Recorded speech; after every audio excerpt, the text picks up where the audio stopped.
to Mommy's sister. Mommy, Angela Steinfurth, her sister Mary is with us. Mary, you told us that you confronted her and you got angry with her, that you said, look, somebody is lying. And she said something about, I'm done talking. I'm not talking anymore. What was that? I had talked to the detectives that day, and, they're pretty much telling me, if you hear anything or see anything, let us know. So I figured, maybe I could sit down and talk with her, and I came home and asked her if she wanted to talk, and she told me that she was done talking and she didn't have to answer to nobody, that she answered enough questions.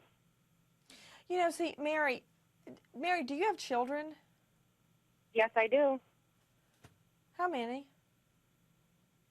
I'm sorry? How many? I have one 4-year-old. A 4-year-old. Yes. So you know what I'm talking about. If I had to lay down on the front steps of the police station and lay there so they'd have to step over me to walk in the door, I would do that until my child came home. You would not be hearing, oh no, I'm done, I don't answer to anybody. No, you would not hear that. I don't understand that, unless she's angry that she thinks she's a target. But still, even if you are a target yourself of the investigation, you'd think that she'd be trying to find the baby. Oh, definitely. There's no way that I would have waited. I would have opened my mouth the very first day, threatened or not. If this was my kid, my mouth would have been opened. What do you know about the van that goes missing, the GMC Safari, that goes missing around the time that baby Elaina vanishes?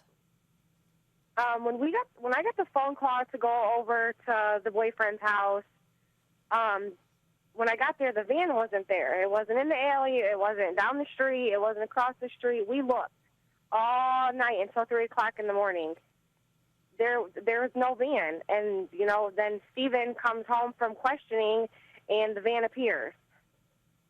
And that is the night before they say she was missing that day? Yeah, that was the night that she went missing.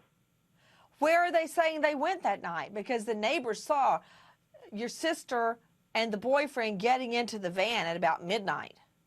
Yeah, I just seen that. I read that in the Toledo Free Press. That's the first time that I've heard that. So I have no idea.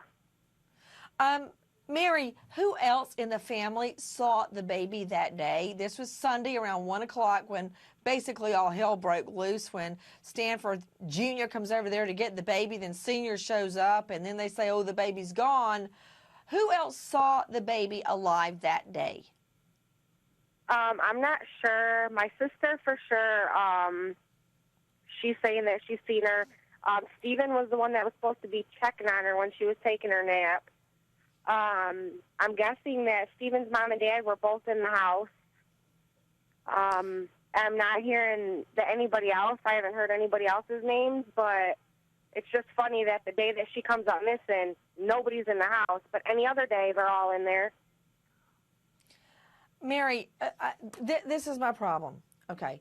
Your sister says she wakes up, the baby has a black eye, that she's bleeding around the nose, that she's got a bump on her head. You mentioned she had a broken nose. Did your sister tell you she had a broken nose? Yes.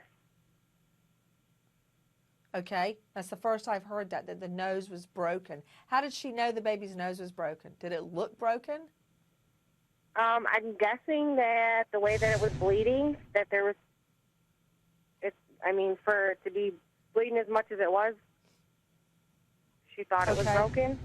Okay. See, when you wake up and your baby's in that condition, then there's nothing in between that and the baby's gone.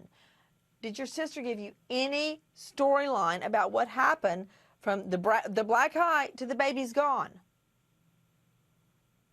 I'm not sure.